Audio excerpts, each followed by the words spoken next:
Welcome to the Slade Ham experiment, everybody. Get on board, buckle up. Do you know how a 3-point harness works? We'll figure it out. There's a little card in the seat in front of you. We're about to take off. Cheers to you.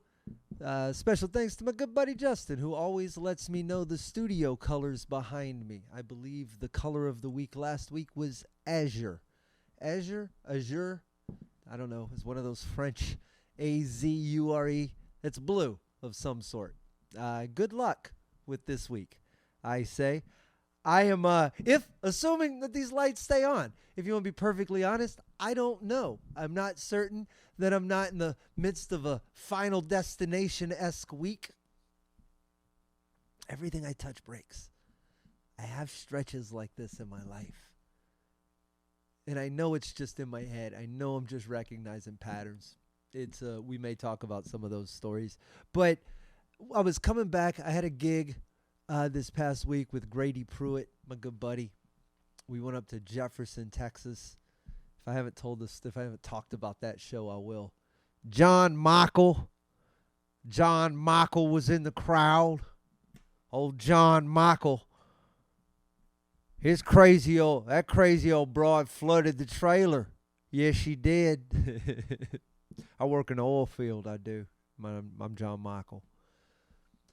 The crowd thinks talking back to the stage is what they're supposed to do. Whatever. It's at least the internet has made it to Jefferson.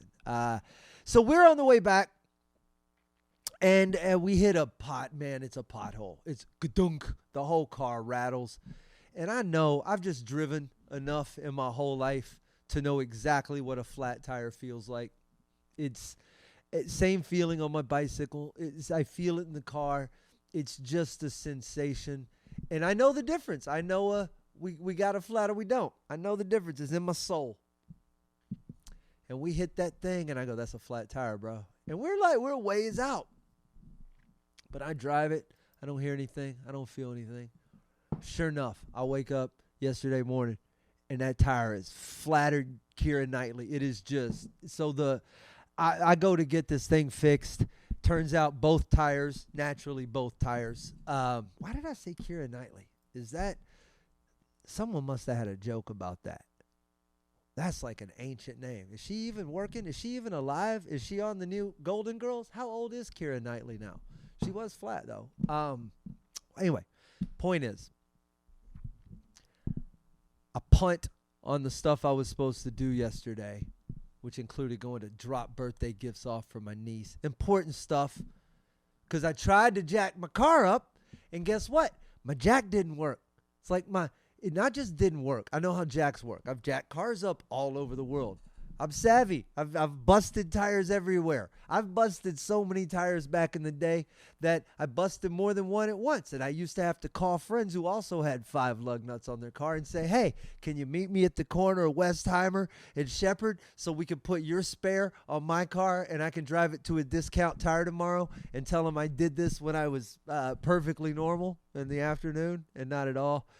Yeah, you know what I mean? So this jack, I pull it out, and there's multiple kinds of jacks. Can I give you a little piece of advice? Spend $40.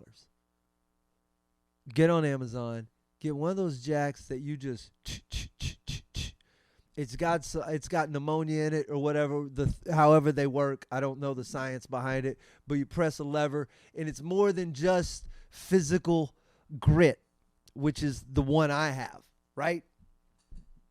This stupid, you know what they look like? Like this thing. And then you unscrew it, and it's the most unnatural way of hooking. It's got a ring, right? Most of you know what I'm talking about. If you're, I would be so disappointed we always used to say females didn't know how to change tires, but a lot don't see. If you're a female and you don't know how to change a tire, I'm disappointed in you. Fix that. You should know. If you're a male if you're a human who doesn't know how to change a tire, fix it. It will, and maybe you're not living the life I live. Maybe you don't drive 1,000 miles an hour and hit railroad tracks like you're one of the Duke boys. But But I've gotten a lot of flat tires, and I assume that you're going to get at least some flat tires, and you should have a remedy for it, because nothing's better than knowing you can just get out and fix something that fast. So that's where I was at with this tire. I'm going to fix this real fast. I start putting this jack in. I start trying to turn it. It's acting a little janky. I can already feel a little resistance, and it's more than just the normal jack resistance. You know, it's like, I'm going to give you a hard time because I'm a jack and you're having to change a tire, and it's in Texas. It means it's probably 100,000 degrees outside. Now your hands are all gritty and you're going somewhere. You probably got to look civilized. You're already dealing with all that. Well, this jack, I put the little ring in, then you got to shove that in the tire iron. And then you got to do this. They don't really connect together. And then the hook that goes in the little ring also doesn't really sit. So you have to do this weird sort of metal yoga, Brazilian jiu-jitsu, O'Reilly Auto Parts maneuver to get all the stuff into place. So I'm twisting it, and the car's coming up, and I see the jack, tick, tick, tick. And I go, man, is this because I'm doing this? It's not my driveway even, really. It's in my garage. But there's like a 1 degree slant. So I thought maybe that's it. So I awkwardly lower this whole thing down, and then I pull it up where it's even flatter. And then I do it again. And then I get it up, and the whole jack just starts to tip. And a younger me would have done something dumb.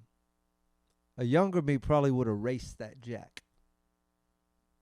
Like, I see you falling, Jack, but I think I can get that tire off before you completely commit suicide in my garage. And this me, I don't know what's changed. I don't know if I'm more mature. I don't know if I'm more calm. I don't know if all the stuff I had to do just didn't weigh on my shoulders the way life has before. But I just let that car sit there. And I ordered a real jack. And that's my advice to you. If you get a I solved that thing in about 3 minutes once I had it's about the right tool for the job. That was not the lesson. The lesson is I'm a technological nightmare right now.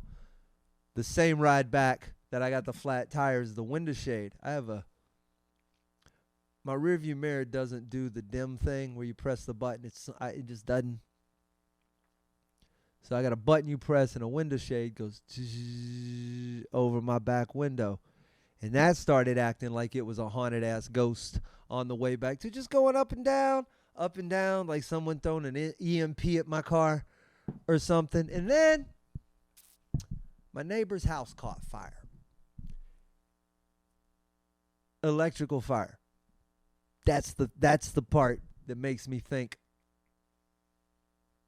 that it was just misdirected. Perhaps these electrical gods, the same ones who, this very week, the Jerry Wayne interview, we recorded the whole thing. I recorded on the same Zoom recorder that's been recording podcasts pretty much my whole career, and it just decided to start playing things all tick tick tick and putting clicks in it for no completely unsalvageable. However, because I am aware that this electrical demon is haunting me, is stalking me, is Googling my whereabouts and looking up my location on I almost said Foursquare. Is that still a thing? Now that I know that, as soon as I started the Jerry Wayne Longmire interview, you should go listen to it. It's a really good interview. If you don't know Jerry Wayne Longmire, he's a content creator. He's a very good friend of mine. He's a stand-up comic. I directed his special. But we talk a lot about his success and a lot of stuff that he's up to in content creation and what it looks like to have 1 billion people look at something you make. It's a good conversation. And I just knew towards the beginning, nothing to see. Everything looked normal, recording normal. I could see everything operating as it should be. And I just turned the recorder on my phone, the same one I just used to record my comedy sets just so I can listen back to them. The same nothing built-in voice recorder on your cell phone. And I tossed it on the table. And sure enough, that saved me. So when that house burned down, I didn't think twice. Sorry, neighbor. Your place must have looked a little too much like mine. It's hard to see the addresses in the dark, isn't it, Electro Demon? I don't know what's next. I think it is because we all tell stories, right? Everything we do is a story.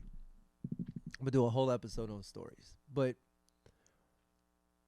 I sort of think it's like karma because I've been railing against technology so much so recently.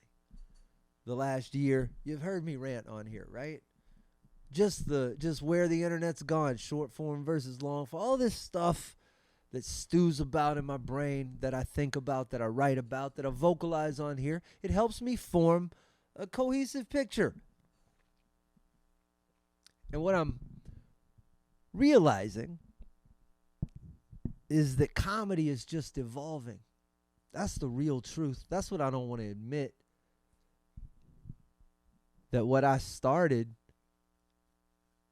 doing, what I wanted to do when I started,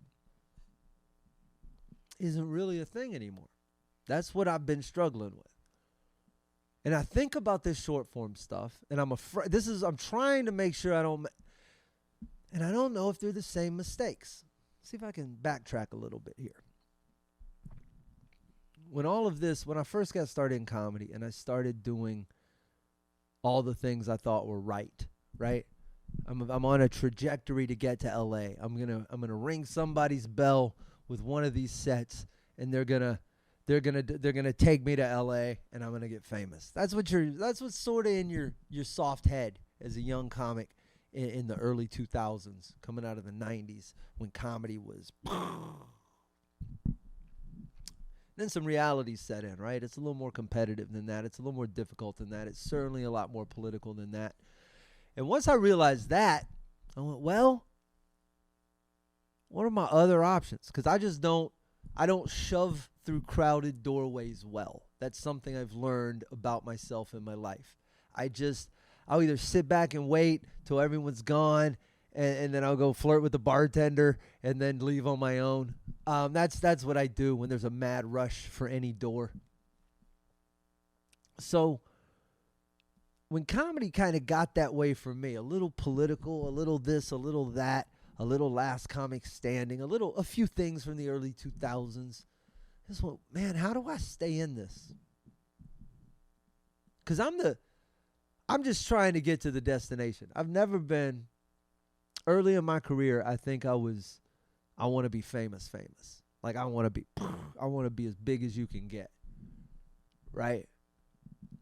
But now, I mean, that's not even in the, I'd turn it down, I think. I know enough to know I don't want that. I know what I want.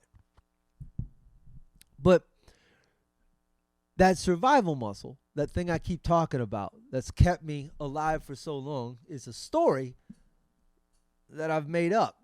I'm a survivor. I can get through anything. And I do. That's the problem. There's evidence.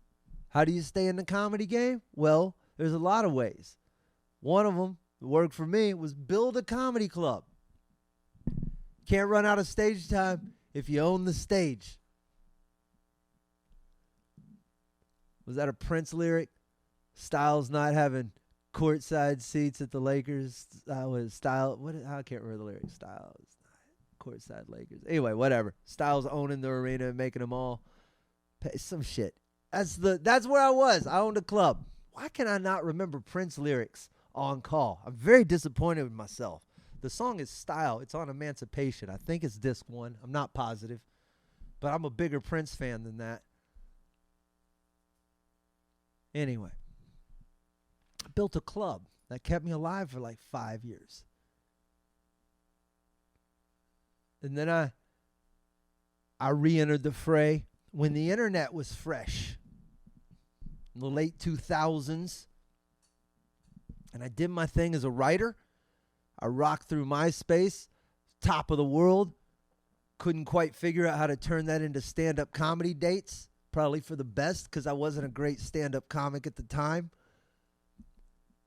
But then the internet got crowded. MySpace became Dane Cook, and the whole world turned into who's going to be in who's top 8.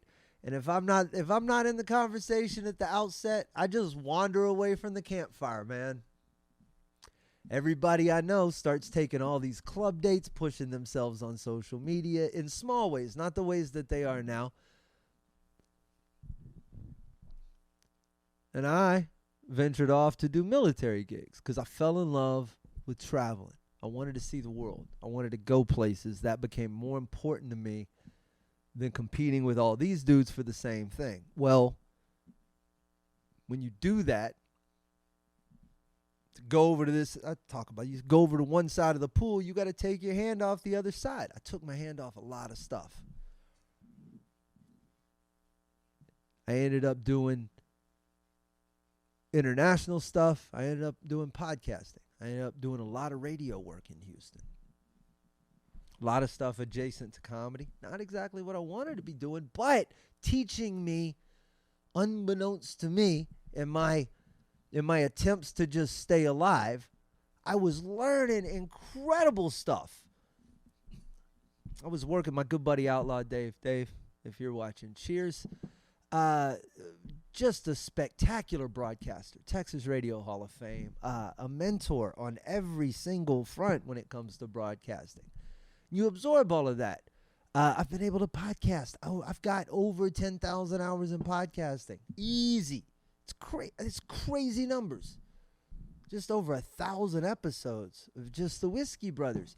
You pick up skills, and not just skills that are technical, not just how to plug in wires and record and edit, but in learning to edit, you pick up storytelling skills. And then if you learn how to audio edit, which I learned way back in the 90s in my attempt to just stay alive while I was not going to college, right? How do you survive without going to be a civil engineer? Well, I'll figure it out. Radio. That's how I got there. You learn all of these things along the way.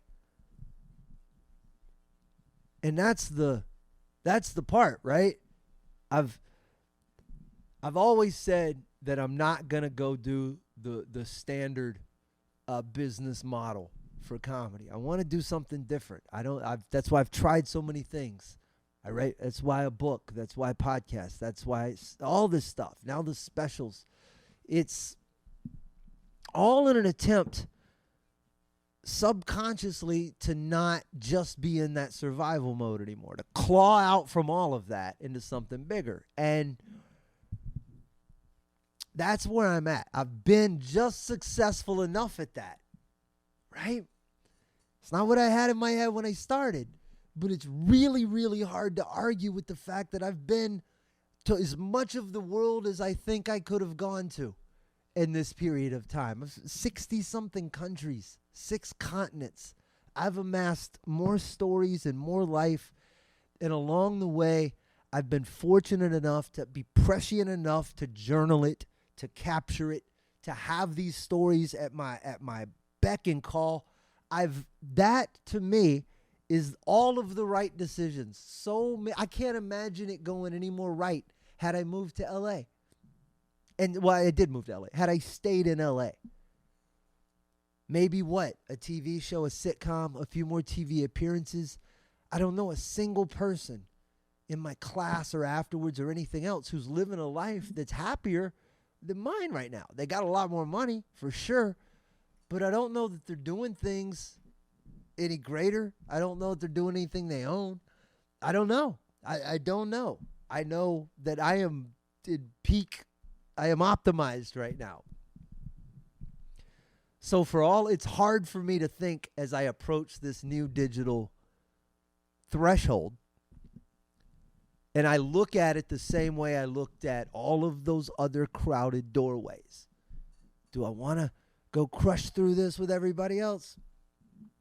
And then I realized that the money's not even there anymore. Do you know the stats? This is from, I'm reading a book right now, Read, Write, Own. Is that the name of the book? Yeah, I have it right here. Read, Write, Own, Building the Next Era of the Internet. Chris Dixon is the writer. The stats from this book, I just started it. 4 out of 5 of the largest social networks, Facebook, Instagram, TikTok, Twitter, have take rates. Okay, take rates. You know what a take rate is? Take rate is if you put out a piece of content and they monetize it, they put ads on it, and it makes $100. Well, the take rate is what they take. If you put an album up on iTunes, the take rate is $3, right? A $9.99 album. I think their take rate's 30%. 4 out of the 5 largest social networks, Facebook, Instagram, TikTok, Twitter, have take rates of about 99% or above.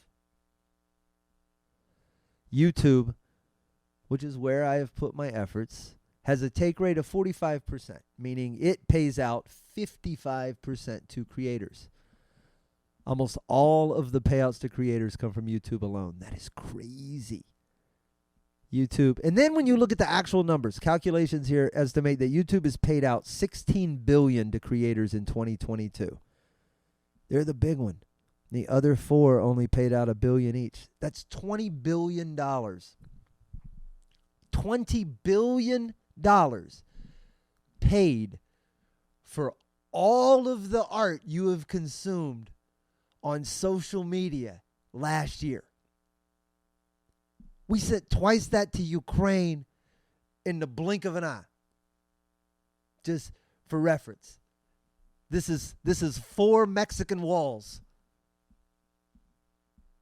for all of the content, all the comment. This is everything that's been put out onto social media. Not Netflix, not Amazon, not that stuff. I'm talking about content creators, this new job title that's been created that lets your soccer mom go write a review about an ice cream place.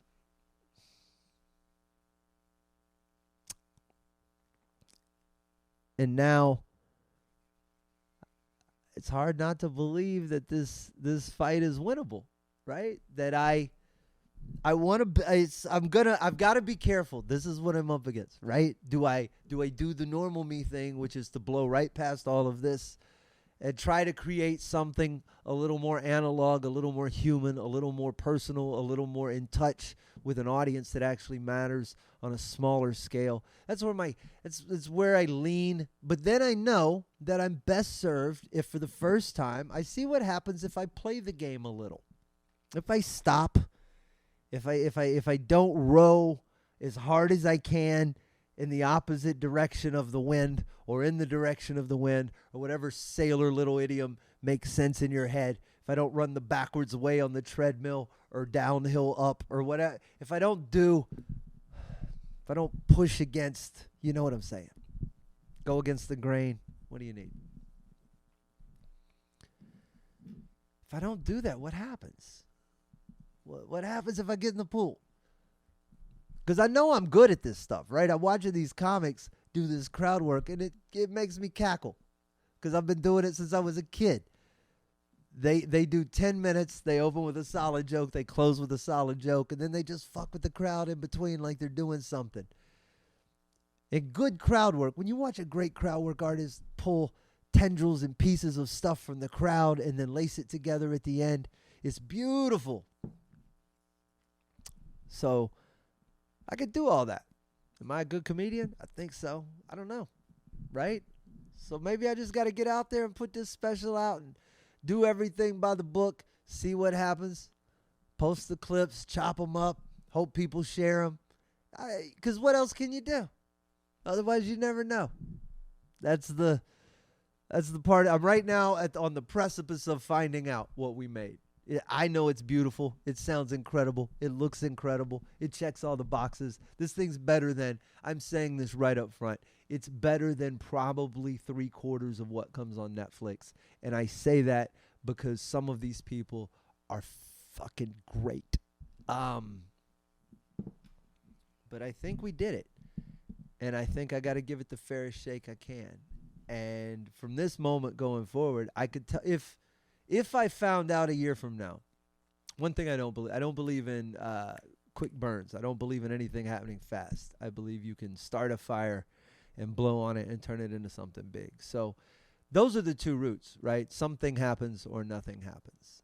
And should something happen and something turn into something big and this be the thing that started it all, I would look at you and I would say, I never questioned it. That is for sure what I expected to happen. Of course it was. And if I were to look up and put this special out and no one bit and there was no distribution and I posted it on my own and 15 people watched it and 14 of them wrote "you suck" in the comments, I would also look at you and say, well, that's 100% for sure what I thought was going to happen. That's that's the thing about all this stuff. You just don't know. You just got to do it. You got to do what's in your head, what's in your heart, what you're feeling. That's the only way you're ever going to be happy, because the rest of it, you don't know. It's so easy in hindsight to look back and go, it was all so clear. I should have seen it. How did I not know to go left when I went right? But that's not true, because I've gone right too.